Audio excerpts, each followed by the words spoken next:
But who better than me? Ladies and gentlemen, welcome back to the channel. Welcome back to the casual stream. And I apologize that we are running late today. All my fault. No one else to blame but myself.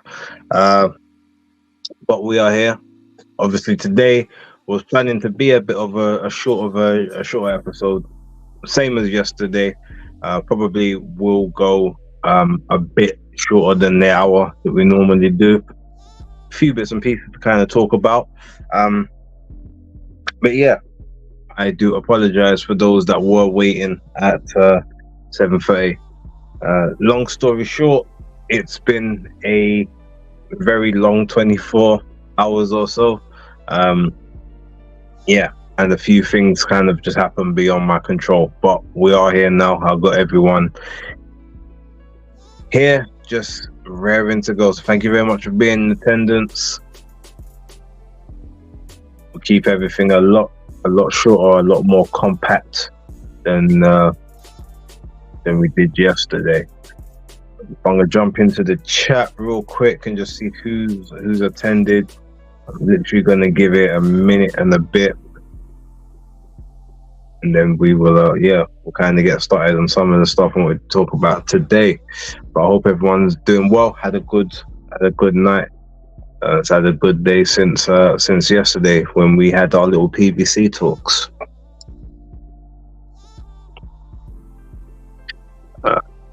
Andrew, number one in the building, I guess. I totally understand. Andrew, apologies. I know exactly what that means. Shout out to Philip, number 2 in the building. Just patiently wait. I can't see if there's any other exchanges that took place between you two, but yeah, appreciate that. Shout out to John 31 in the building. Ahaja Salasi, shout out to you. Yasmin Malik in the building as well. Untraceable. And yeah. Derek Drizzle has been little bro in Joe Jones. I mean, to be honest, I think he kind of needs to, because it's a case of his best chance of winning that fight is to get Joe Joyce like emotional, trying to just like throw and be wild, or throw and be a bit more aggressive. Because hopefully then that leads to, you know, certain openings being left, and for him to sort of take that. But yeah, I hear that. Oh, we got a little controversy on there. I was number 1 from the start, but my comment got taken down for some reason. Oh, okay. All right. Well, you know, Philip, I'll give you the benefit of the doubt because you are usually first in the building. I need some water is what I need, but yeah. But yeah, all right, Philip, we'll say you're number 1. That's not a problem. Untraceable Joe doesn't get emotional. I mean, you know what, you say that, but some of the way that he was responding in the in the locked in, I think that he might be not so much rattled, but he might be, you know, getting a bit frustrated. Even the press conference today, he looked a lot more agitated than he normally does. So yeah, who knows? And Untraceable is concurring with Philip that it did something with his comment the other day. And Joe turned out with Derek. Yeah, I mean, I hear that. So maybe Derek is, I don't know. I do think Derek is actually in his head a little bit. So that's, yeah. It'll be interesting to see kind of, you know, how that all transpires. But all right. Let's get stuff cracking. Obviously, I feel that, yeah, talking on first topics. And by the way, guys, let me know what's the sound quality like. Are we good? Can you hear me okay? Is the music on the channel too loud, or is it just right? Is it okay? Just as long as we're all right there, just let me know. I don't want to be fighting against the tide, as they say. Shout out to James in the building.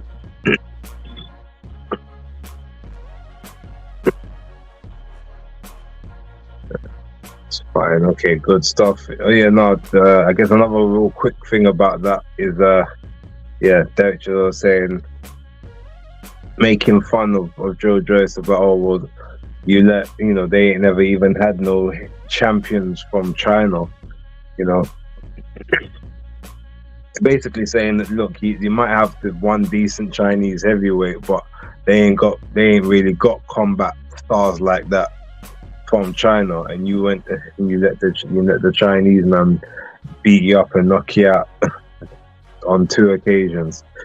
I mean, it was a bit weird because he was talking about that, and then obviously with Joe's like, well, okay, what about Joseph Parker? Like, he kept talking about Joseph Parker. Yeah, but I stopped him, and he beat you twice. Like, the whole thing, it didn't really make sense. Like, as a way to try and get back at him, but such is life. Anyway, yeah. So we got obviously the big rumors that Canelo Alvarez and Edgar Berlanga will be set to take place on the 14th of 14th of September. But so on the thumbnail, you can see I've got Chris Eubank Jr. there, because the question has to be, when Ben Shalom has essentially said that they couldn't agree a fee for Chris Eubank Jr., hence he's been moved out of the position. So the question has to be twofold. Number one, well, how much was he asking for? And was he pricing himself out of this negotiation? Or did they truly try and lowball him in order to get him in the ring? And he's like, well, no, I know my worth. I'm worth more than that. But then, could it have been a situation, because you've got Ben Shalom also talking about it, could it be a situation where he's saying, well, no, you can't take this fight if they're not going to give us the rights to it on Sky Sports box office in the UK? Because maybe Canelo's team and that said this fight has to take place on the zone only as like an international broadcast, because that's who we've been dealing with and that's who we're comfortable with. Or maybe even TNT Sports. I know TNT Sports dealt with a couple of Canelo's previous fights. So yeah, there's some food for thought there. And could that be a reason why they're saying they couldn't get the money together, they couldn't get the deal right? It's an interesting thought. It's an interesting theory. My opinion is probably that Eubank Jr. wanted,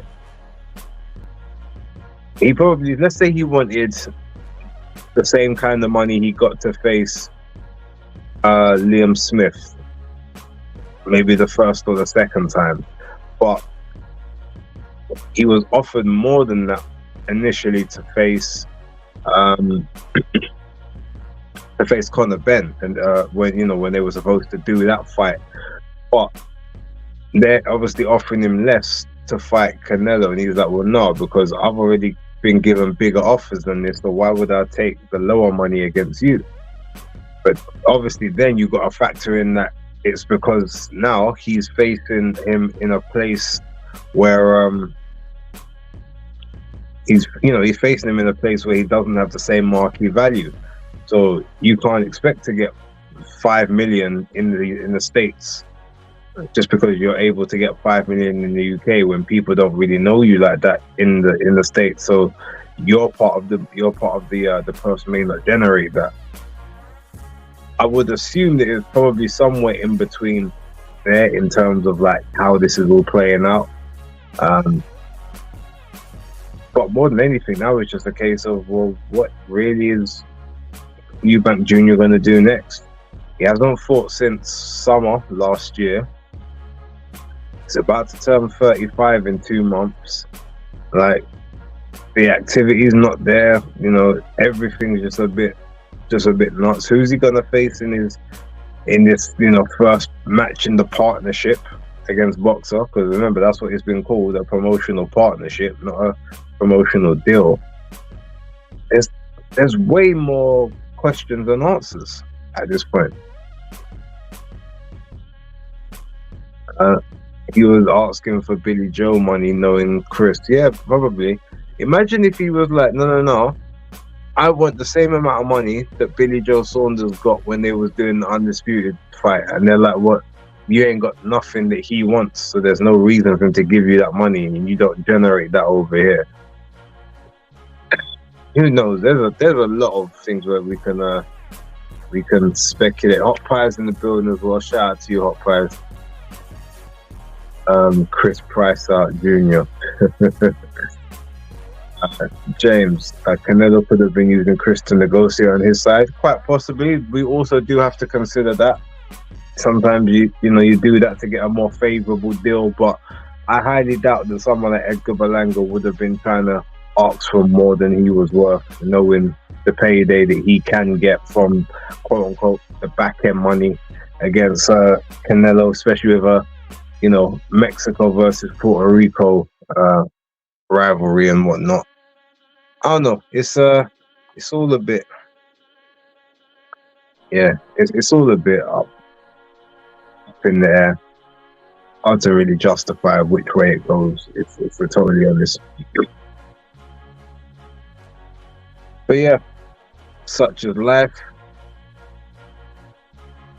I'm trying to think. So outside of that, we spoke about a lot of stuff yesterday. Obviously, we talk about the press conference between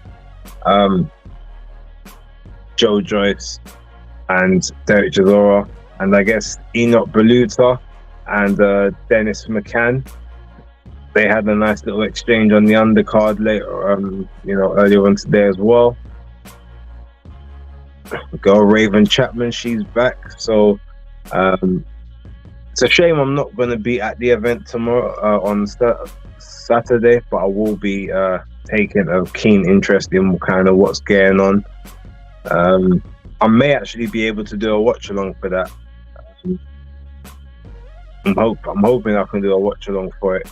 I may actually do it from a different location than what you guys have seen usually, and I think that might be, that may be worth the extra time. I'm not sure which fights I would do it for, whether it would just be for the main event or maybe 1 or 2 fights on the undercard as well.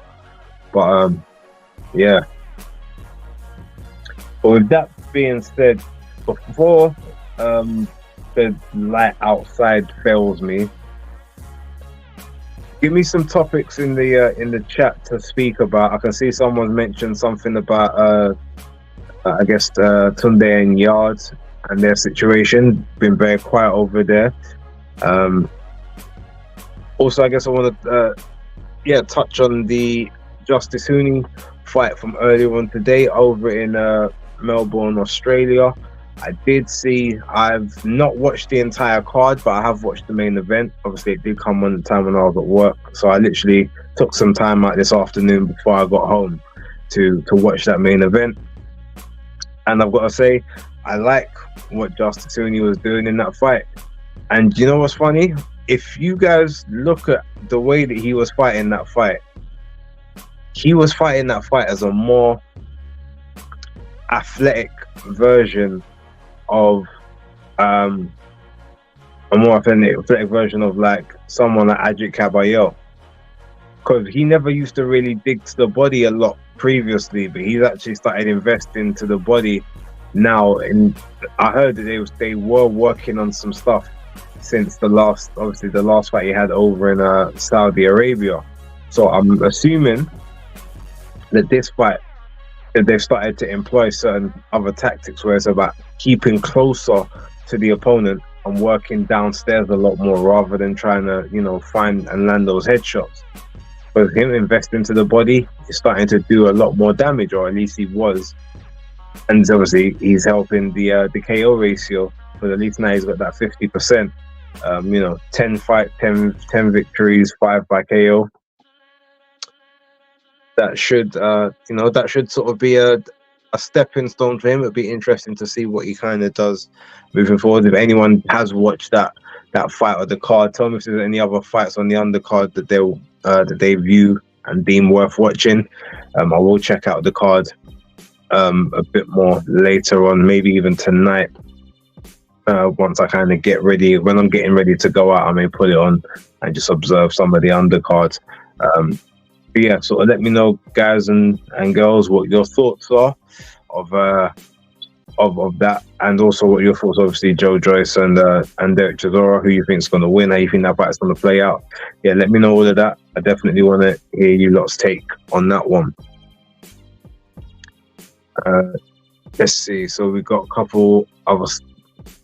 All right, Jai calling out CBS. Well, it's not the first time. He's been calling him out since the Bradus rematch, and he's always said before, he's not even CBS. He doesn't even care about CBS. He just wants that WBO title. And I know offers have been sent that way. I mean, inside track and inside the knowledge, confirms that is correct, that there has been offers sent to that direction. But it's very well documented that CBS, while he's not opposed to taking the upper title fight, he really wants a Zurdo Ramirez fight first. Because the way that Jai Opetaia wants that WBO belt, Chris Billam-Smith wants that American fight date, specifically Las Vegas. And he still believes that Zurdo Ramirez is the guy that can get that for him. And considering the fact that Zurdo currently is a promotional free agent, it's a lot more. But the thing is, you say the fight itself is very likely, but in order to do it in the US, like, boxers still don't necessarily have the US knowledge of the market over there, unless they were to go and get the help of a US employer to basically help them out, maybe a Top Rank, to see if they would put the fight on for them in conjunction. Because there's no other, from what I'm aware, up until maybe October, but there's no other Riyadh sponsored shows that they can really put their fighters on until, I believe, the October, which may have been inside the States. So yeah, there's obviously a lot of moving pieces there, but I'm not sure exactly how that plans out. Spence versus Fundora is off. So Crawford could fight for another strap at 154 in November. Well, yeah, I mean, Crawford's already technically fighting for two, because he's got that interim WBO. Fundora won't fight him in November. So the WBC belt could potentially be in play for that period of time as well. But I have heard that they are saying that Errol Spence and Sebastian Fundora, will likely take place like January next year. So the WBC may allow him to obviously keep a belt, because they are going to have a fight at the start of the following year.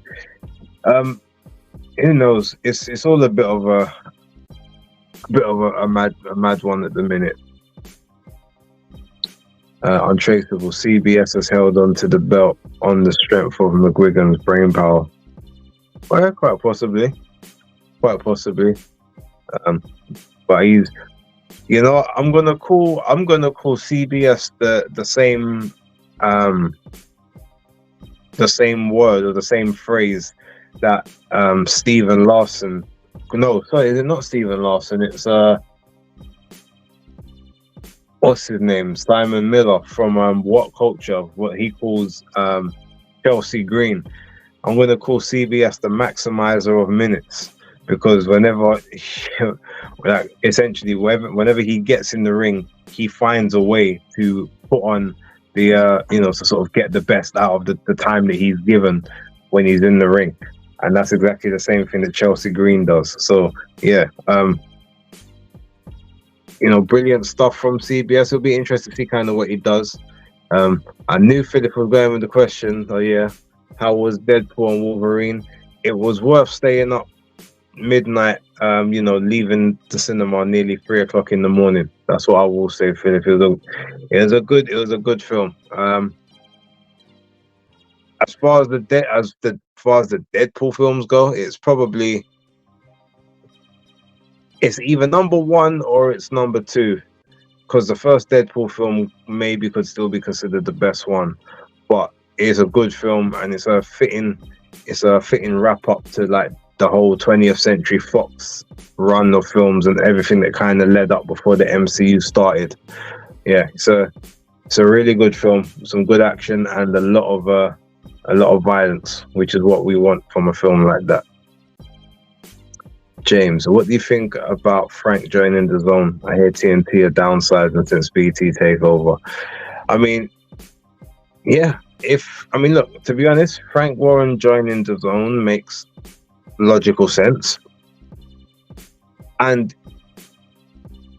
it's a situation where it benefits everyone realistically, because at the moment, everyone who got TNT Sports probably has got DAZN, especially if like you're a boxing fan, or if you've got Sky, you've probably got DAZN, because the majority of the boxing that you get comes from DAZN nowadays, whereas you don't get a huge amount on Sky Sports and you don't get as much also on TNT, where you get a bit of the MMA, like the UFC stuff as well. You get two on the platform. All right, yeah, the price might go up a little bit, but you're getting double your content. You're getting all your content in one place, which means that you don't. If you only subscribe to TNT, say for the boxing itself, well, then you're paying less money for the Zone per month than what you would be paying for TNT. And also, you're not going to get you probably won't get the show clashes anymore between the two different broadcasters. You're having to choose which channel to sort of watch your programs on. But even if you do, the Zone, for the most part, is just a lot easier to watch an event back than TNT is, especially if you forget to record on TNT and you're not there live, you very rarely get full-blown replays of the entire show, whereas on the Zone, you always get a full event replay plus match by match is uploaded on there. So there are some benefits from that perspective. Plus, they get a better global standard and global presence on the Zone app than they do for TNT currently. So it's a good move if it happens. But Frank will do what's best for him and his company. Me with Oscar, right? Yeah, not anymore. He's a promotion free agent right about now. Hot Pies, big up Simon Miller and Chelsea Green. 100% the maximizer of minutes, Chelsea Green. She's the only one that can do so much with like so little screen time. But that's why she's always in the shots, because she manages to get a lot from a little each time. And I do agree that it should have been her that won that Money in the Bank briefcase, because things would have been very, very interesting. I don't think they're gonna let Tiffany actually cash in successfully for the time being. But that's a whole nother story for a whole nother time. Philip, do you think Fury should be holding on to his corner in the first Usyk fight? I think if he wants the same corner, it's fine, but I think he needs to perfectly define what his corner are doing. Everyone has to have a specific task and everyone has to stick to that task. They can't all be talking over each other and stuff like they was doing last time. Because the people that was actually in the corner wasn't the problem. It was just the fact the corner was chaotic. And I guess a lot of that is the fact that, John Fury was in there obviously trying to maybe protect his son and being emotional because it's obviously his son in the ring taking punches or whatnot. But yeah, as long as they can streamline it and you can put everyone's roles in a clearly defined space, fine, have the same corner. But I still predict the outcome will be the same. And Alexander Usyk's been out. There was all like, get back in the gym, Usyk's back, he's back now talking, no more Hollywood life, he's talking about fights and how he just wants to fight moving forward. But I've got no worries about Usyk having his training camps personally. Philip, apparently I heard there's some great cameos in the movie. Yeah, there's some cameos. There are some cameos. I'm not gonna say any names. There was a couple that I already knew about just from watching, reading a review, a non-spoiler review. But obviously one of them is in the last trailer, so I won't say the name, but y'all will know who that is. And I got another one from the review, but then there was a bunch of others that I didn't realize were a part of it. But a lot of the cameos make sense to the story. They're not just cameos for the sake of cameos. That's what I will say. So yeah. Frank signed a few US fighters. He wants to get into the US market. Yeah, apparently he's looking to do a couple of shows. So that may be, he may even do what Matchroom done. He might sign a deal with DAZN to do Queensbury USA. Because remember, Matchroom had Matchroom USA, and they had their USA programming on the DAZN app, but the UK stuff was still on Sky Sports. So TNT Queensbury might do the same thing with TNT. That's something to look for. That could be an interesting scenario. The only thing I can say though is I said it on Twitter. I'm gonna say it here.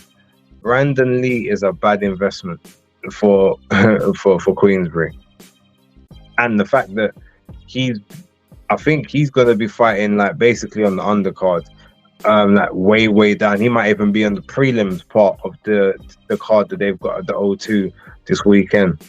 I don't know. They didn't list an opponent, so I'm assuming he's going to be in there with like a ham and egg journeyman guy. And imagine you're a big 28-0 fighter with 23 KOs, I believe it is. And you're going to be fighting a no-hope journeyman for the first fight of your career with Queensbury. That's ultimately going to show what kind of faith that they've got in you and your abilities. Because you wouldn't be getting no easy touch at 28-0 if you just signed to Matchroom. The person's going to at least be a stern test. His opponent wasn't even at the press conference, so that just shows you what level someone like Brandon Lee is really at. But yeah, Top Five needs to drop John Fury from the corner ASAP. I mean, I don't disagree with that, but if he does leave in there, he needs to be read the right act as to what he can and can't say, what he can and can't do, knowing his role, and essentially shutting his mouth. Put John in the nosebleeds. Yeah, I mean, to be honest, he'll still probably go up there and then he'll come down with no shirt on, talking about, come on then, we are fighting men, and I'm threatening to fight people in the crowd, but only, in him, he might pick the smallest child. He might headbutt a toddler or kick a toddler down the stairs, say, oh, well, he got in my face. I don't care if he can't speak, like, you don't get close to me. Whereas, bypassing the 6'4" dad of the toddler in the arena. I wouldn't put it past him. Man like Jam Down in the building, shout out to you. I'll call you a much easier fight for Usyk this time around. I tipped him to stop Fury in the 9th round before, and I think he will stop him even quicker this time around. Yeah, I mean, look, one thing I can say, Fury always does better in a rematch than he does in the first fight. I will give him that. He's always looked a lot better in a rematch than he does in the initial fight. But with that being said, that was still when your body wasn't breaking down on you, and that was against people that were realistically not of the same caliber as yourself anyway, whereas Usyk has already shown that he's above that level. And even though it's a hard fight for Usyk says, he know what I do, but I know what he do as well. And I'm ready for that fight. I'm ready. He said it was an easy fight. I goes, okay, well then this fight will be very easy. It'd be hard for me, but for you it'd be very easy if you thought last one was easy. So that's already, Usyk's telling you already, all right, if you really think that you was about it last time, like, I'm coming in to prove that I'm better. You just gotta rate the guy. Did you see what Fraser Clark said about David? Yes, I did. I did watch the October Red interview. I watched it on the way to the cinema yesterday, and yeah, Clark weren't pulling no punches. But he said the same thing that I guess Solomon Dacus was saying similar. He thinks that the guy's scared, he doesn't really want to fight, etc., etc. I mean, look, it could very well be valid, innit? Maybe there are some demons there from that knockout loss, and now he doesn't want to potentially face another loss to another domestic guy. I'm not going to say that is the case, but it could very well be, because he said, look, I saw the guy walking around the arena and he looked fit and healthy enough to fight. They didn't look like there's anything wrong that was preventing him from taking that fight. So, boy, I wonder what the hold up is with Wardley Clark too. Well, I can tell you the reason why it didn't end up on that Wembley show.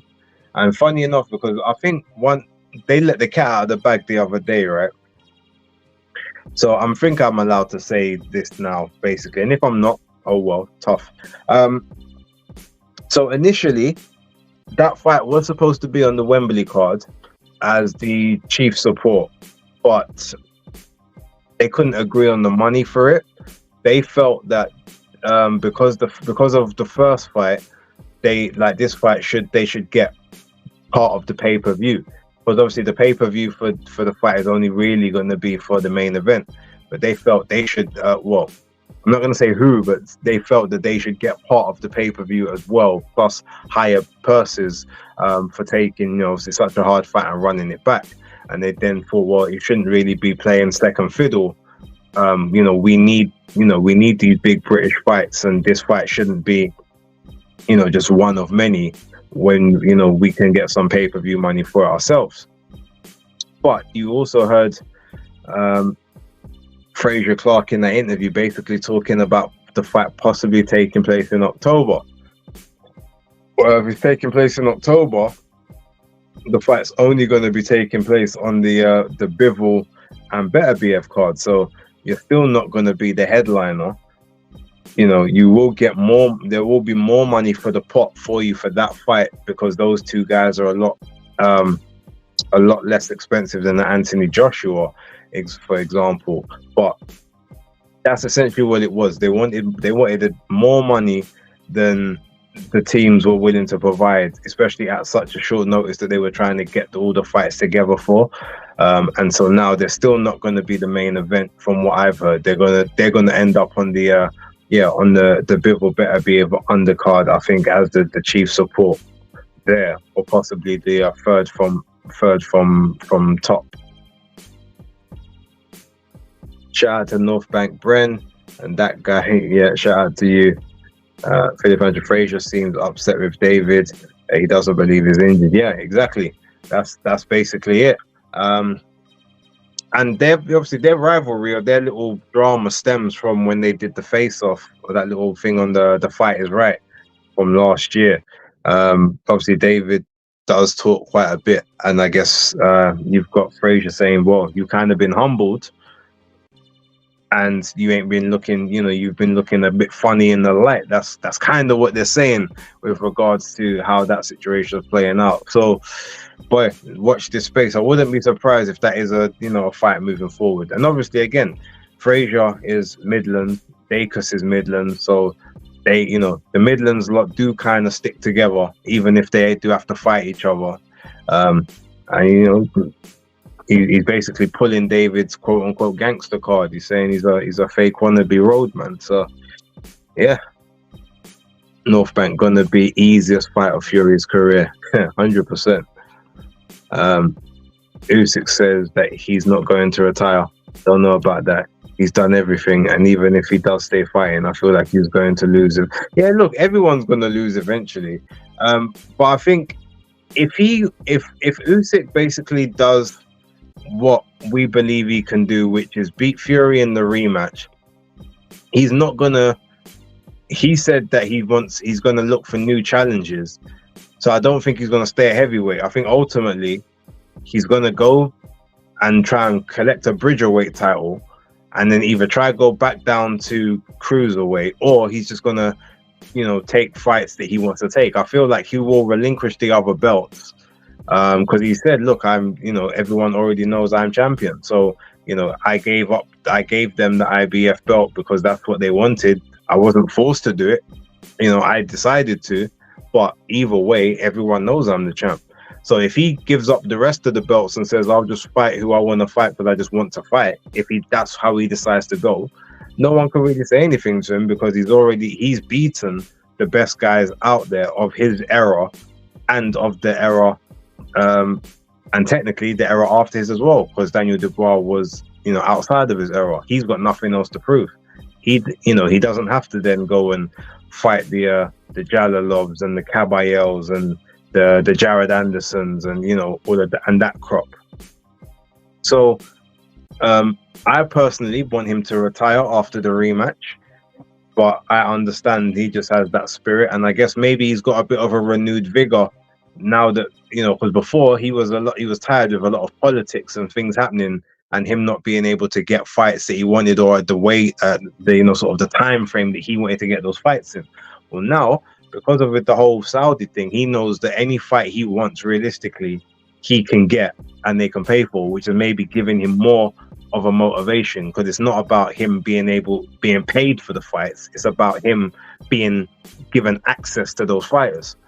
And now that he knows that the Saudis can put up enough money to tempt anyone to get in the ring with him, maybe he just wants to test himself. And if he beats Fury in the rematch, he could lose his next 4 or 5 fights. It still doesn't it doesn't even tarnish his legacy, because he's literally an old man now.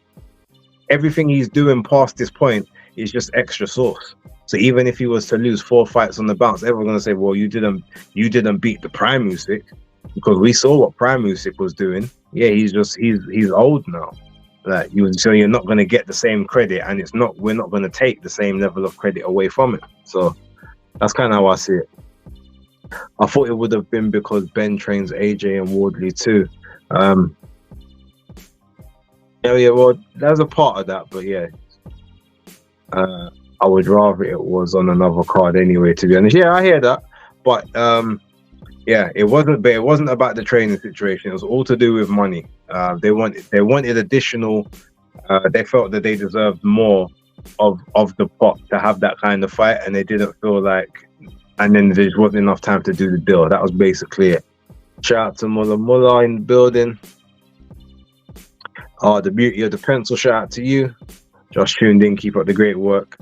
Alexander Wilson, Canelo and Berlanga is an awful fight. That pay-per-view is going to be the equivalent of £62 in America. They're robbing us. Look, I don't envy you guys at all. I feel bad for you, but you know what? I'm sure they're going to try and get us with the pay-per-view works on that one as well. Usyk makes me proud to be Ukrainian. Shout out. You think Ben wants rematch on the Boxer show? To be honest, yes, that would be the perfect scenario, because the Boxer and Sky have the mandate of certain box office fights, and they haven't had that quota yet, and that would be worthy of a box office fight if you can put a decent undercard under it, which they probably can, because the first one was actually a really good card from start to finish. So yeah, that's kind of my thoughts. I believe that is kind of in the makings there. And bless up to Tony, obviously in the building, just as we are looking to kind of come towards the end of this. But look, ladies and gentlemen, again, there wasn't as many topics to really talk about on this one. We will do basis picks tomorrow. If I get the opportunity, I'm also going to look to try and put out an episode on Saturday, as well as obviously the interview that we're doing in the morning. Don't forget, there will be the Caroline Dubois interview, but I've got to shut off this stream pretty much about now before I lose all light in this room, because yeah, this light's just not doing it. I will be buying a new ring light next week, so we should hopefully not have that problem moving forward. I've got a big one, a big ring light downstairs in the basement, but I can't bother to lug it up here, and quite frankly there's just not enough space in this room to really have that in here right now. So yeah, I'm going to get the little portable one next week, and we will kind of get that situated. But quickly, am I the only one that thinks Crawford is going to beat down Madrimov? You're probably not the only one. I think the fight's going to be a lot more competitive than the Americans believe. I don't think it's going to be a whitewash, but I do think that it's going to be another conclusive fight. I haven't given that either way just yet, but we will kind of wait and see on that one. But yeah, look, ladies and gentlemen, I'm going to shut this one off before we lose all the light. Apologies for the late running, and obviously we was going to go for a bit longer initially, but you know, it is what it is. Hope you guys are all good.